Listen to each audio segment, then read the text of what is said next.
ਅਜੂਨੀ ਸੈਭੰ ਗੁਰ ਪ੍ਰਸਾਦ ਜਪ। ਆਦਿ ਸੱਚ ਜੁਗਾਦਿ ਸੱਚ ਹੈ ਹੀ ਸੱਚ। ਨਾਨਕ ਹੋਸੀ ਭੀ ਸੱਚ। ਬ੍ਰਹਮ ਪ੍ਰਣਾਮ ਪ੍ਰਣਾਮ ਗੁਰ। ਪੁਨ ਪ੍ਰਣਾਮ ਸਭ ਸੰਤ। ਕਰਤ ਮੰਗਲਾਚਰਨ ਯਹ ਨਾਸਤ ਬਿਗਨ ਅਨੰਤ। ਜਗ ਦੀ ਜੋਤ 10 ਪਾਤਸ਼ਾਹੀਆਂ ਦੇ ਸ਼ਬਦ ਸਰੂਪ ਦਰਸ਼ਨ। ਜੁਗੋ ਜੁਗ ਅਟਲ ਦੀਨ ਦੁਨੀਆ ਦੇ ਮਾਲਕ ਧੰਨ ਧੰਨ ਆਦਿ ਸ਼੍ਰੀ ਗੁਰੂ ਗ੍ਰੰਥ ਸਾਹਿਬ ਜੀ ਮਹਾਰਾਜ। ਸਤਿਗੁਰੂ ਸ਼੍ਰੀ ਗੁਰੂ ਗ੍ਰੰਥ ਸਾਹਿਬ ਮਹਾਰਾਜ ਜੀ ਦੇ ਚਰਨਾਂ ਵਿੱਚ ਸਟੇਜ ਤੇ ਵਿਰਾਜਮਾਨ ਮਹਾਨ ਆਤਮਾ, ਨਾਮ ਰਸੀਏ, ਵਿਰਗਤ ਮੰਡਲੀ, ਵਿਦਵਾਨ ਸੱਜਣ, ਸਤਿਗੁਰੂ ਸੱਚੇ ਪਾਤਸ਼ਾਹ ਜੀ ਦੇ ਚਰਨਾਂ ਵਿੱਚ ਵਿਰਾਜਮਾਨ ਪੰਡਾਲ ਵਿੱਚ ਸਜੀ ਹੋਈ ਗੁਰੂ ਕੀ ਪਿਆਰੀ ਸਾਧ ਸੰਗਤ ਜੀ, ਪਿਆਰ ਸਹਿਤ ਮੁਖ ਪਵਿੱਤਰ ਕਰੋ। ਧੰਨ ਸ਼੍ਰੀ ਗੁਰੂ ਗ੍ਰੰਥ ਸਾਹਿਬ ਜੀ ਦੇ ਚਰਨਾਂ 'ਚ ਸੀਸ ਝੁਕਾ ਕੇ ਪਿਆਰ ਨਾਲ ਆਖੋ ਜੀ, ਵਾਹਿਗੁਰੂ ਜੀ ਕਾ ਖਾਲਸਾ, ਵਾਹਿਗੁਰੂ ਜੀ ਕੀ ਫਤਿਹ। ਸੰਸਾਰ ਦੀ ਮਾਰਕੀਟ ਵਿੱਚ ਜਦੋਂ ਅਸੀਂ ਜਾਂਦੇ ਹਾਂ, ਬਾਜ਼ਾਰਾਂ ਵਿੱਚ ਜਾਂਦੇ ਹਾਂ,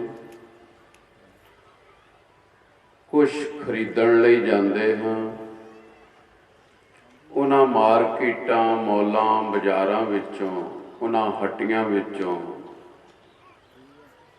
ਕੁਛ ਖਰੀਦ ਕੇ ਲਿਆਉਂਦੇ ਹਾਂ।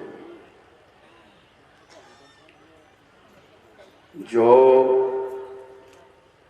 ਮੁੱਲ ਉਸ ਦਾ ਪਾਇਆ ਜਾਂਦਾ ਹੈ, ਉਹ ਮੁੱਲ ਚੁਕਾ ਕੇ ਫਿਰ ਵਸਤੂ ਮਿਲਦੀ ਹੈ।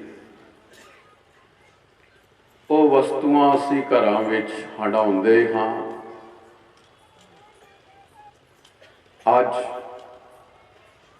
ਇਸ ਗੁਰਮਤਿ ਸੰਤ ਸਮਾਗਮ ਦੇ ਅੰਦਰ ਇਸ ਧਰਮ ਦੀ ਦੁਕਾਨ ਤੋਂ, ਇਸ ਸੱਚ ਦੀ ਹੱਟੀ ਤੋਂ ਜੋ ਸਾਨੂੰ ਵਸਤੂ ਪ੍ਰਾਪਤ ਹੋ ਰਹੀ ਹੈ, ਇੱਥੇ ਜਿੰਨੀ ਵੀ ਸੰਗਤ ਬੈਠੀ ਹੈ, ਸਾਰਿਆਂ ਦਾ ਨਜ਼ਰੀਆ ਇੱਕ ਹੋਣਾ ਚਾਹੀਦਾ, ਕਿਉਂਕਿ ਇੱਥੋਂ ਵਸਤੂ ਵੀ ਇੱਕ ਤਰ੍ਹਾਂ ਦੀ ਹੀ ਮਿਲਣੀ ਹੈ। ਜਿੰਨੇ ਵੀ ਸਟੇਜ ਤੇ ਵਿਰਾਜਮਾਨ ਮਹਾਂਪੁਰਖ ਬੈਠੇ ਹਨ, ਜਿੰਨੇ ਵੀ ਸਵੇਰ ਤੋਂ ਲੈ ਕੇ ਰੱਬ ਦੇ ਪਿਆਰੇ ਮਹਾਂਪੁਰਖਾਂ ਨੇ, ਵਿਦਵਾਨ ਸੱਜਣਾ ਨੇ, ਜੋ ਵੀ ਕੀਤੀ ਹੋਈ ਨਾਮ ਸ਼ਬਦ ਦੀ ਕਮਾਈ ਹੈ, ਉਹਦੇ ਵਿੱਚੋਂ ਜੋ ਸਾਨੂੰ ਵਸਤੂ ਦਿੱਤੀ ਹੈ, ਉਹ ਵਸਤੂ ਕੇਵਲ ਤੇ ਕੇਵਲ ਪਰਮਾਤਮਾ ਦਾ ਨਾਮ ਜਪਣ ਦੀਆਂ ਯੁਗਤੀਆਂ ਤੇ ਸਾਡੇ ਜੀਵਨ ਵਿੱਚ ਜਿਹੜੀਆਂ ਕੁਤਾਹੀਆਂ ਹਨ, ਜੋ ਸਾਨੂੰ ਨਾਮ ਵਿੱਚ ਲੱਗਣ ਨਹੀਂ ਦਿੰਦੀਆਂ,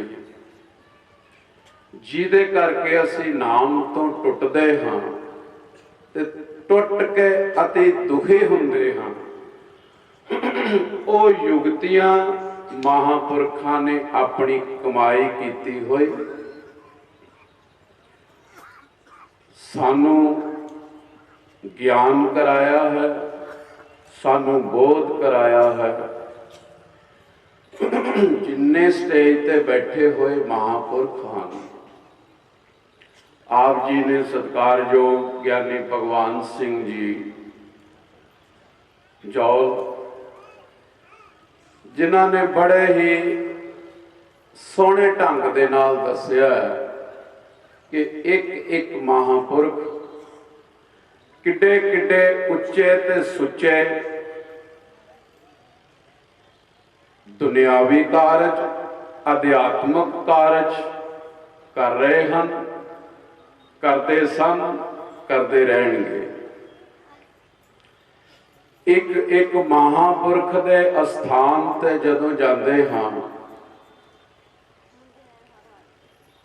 किन्ना किन्ना समा सानू कई बार बैठ के वेट करनी पैंदी है केवल दर्शना लई, कोई अध्यात्मक बचना लई। पर ये जिहड़े सालाना गुरमत संत समागम हैं, इन्हां दे उपराले क्यों कीते जांदे हैं कि इन्हां समागमां दे विच अनेक महात्मा महापुरख, ज्ञानी जन, विद्वान सज्जन एक स्टेज ते धन श्री गुरु ग्रंथ साहिब महाराज जी के चरणों विच गुलदस्ते के रूप में एकत्रित किए जाते हैं।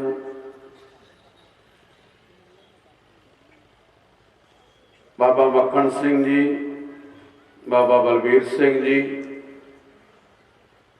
बाबा गुरचरण सिंह जी, सारे महापुरखों के अस्थानां ते उन्होंने चरणों में आप जाके बेनतियां करते हैं। फिर इतने महापुरख उस महान आत्मा की याद विच नाले आप सारे ही महापुरखों के परस्पर दर्शन दीदारे करते हैं। महापुरखों के परस्पर आपसी मेले हुंदे हैं ते सानू संगतां नूं इतने महापुरखों के एक स्टेज ते एक समय विच दर्शन हुंदे हैं, बड़े भागां दी गल। धन गुरु अर्जन देव महाराज सच्चे पातशाह जी बाणी विच बिलावल राग विच बयान करते हैं, बिन साधो जो जीवना तेतो बिरथारी, बिना साधु तो जो साडा जीवन लंघना है। देखो ना, असीं श्री गुरु ग्रंथ साहिब जी का सत्कार करना, धन श्री गुरु ग्रंथ साहिब जी के नाल जुड़ना, केवल ये मतलब नहीं भी आपां मत्था तेरे तो बिना किसी नूं नहीं टेकते, असीं सिर्फ गुरु ग्रंथ साहिब जी नूं मनदे हां।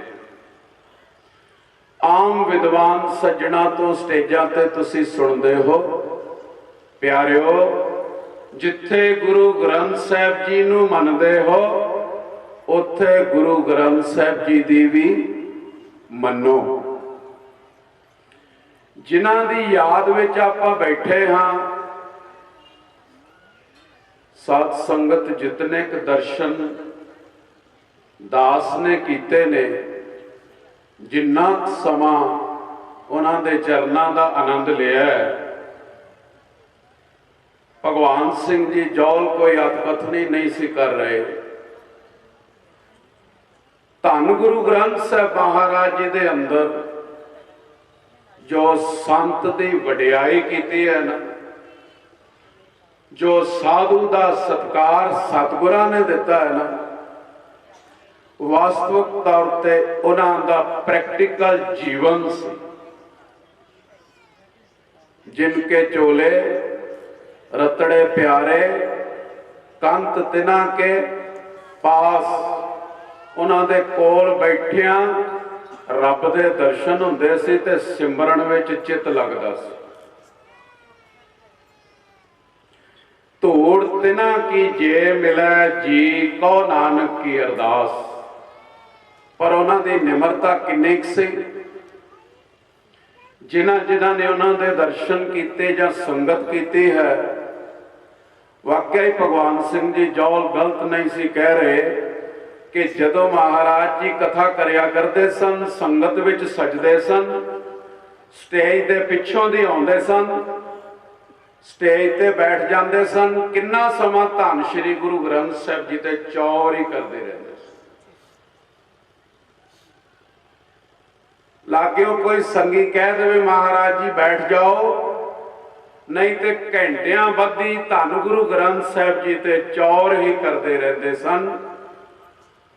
धन श्री गुरु ग्रंथ साहिब जी नूं प्रतख परमात्मा रूप दर्शन करने साडे वर्गे माया विच रते हुए लोकां दा शायद जीवन ना होवे। ਉਹ श्री गुरु ग्रंथ साहिब महाराज जी नूं प्रतख दरबार की बाणी, गुरु की बाणी, गुरु स्वरूप समझते सन, केवल कहते नहीं सन, समझते सन। आपां शब्द पढ़ते हैं, धूड़ तिना की जे मिलै, ये कौन कह रहा है? धन श्री गुरु ग्रंथ साहिब महाराज जी की बाणी कह रही है। ऐसे रब दे रत्ते हुए पुरखां दी जे सानू धूड़ी मिल जाए ते असी अरदास इहो ही करिए।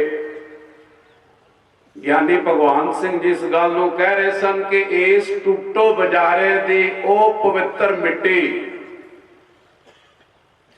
कि जिसनों खा के उन्हां दे माता पिता ने ऐसी एक महान आत्मा का देना कीता कि जिन्हां दा जीवन केवल टूटो मजारे विच ही नहीं रहा, सारे संसार भर विच विरकत महापुरखां विचों एक महान नाम है।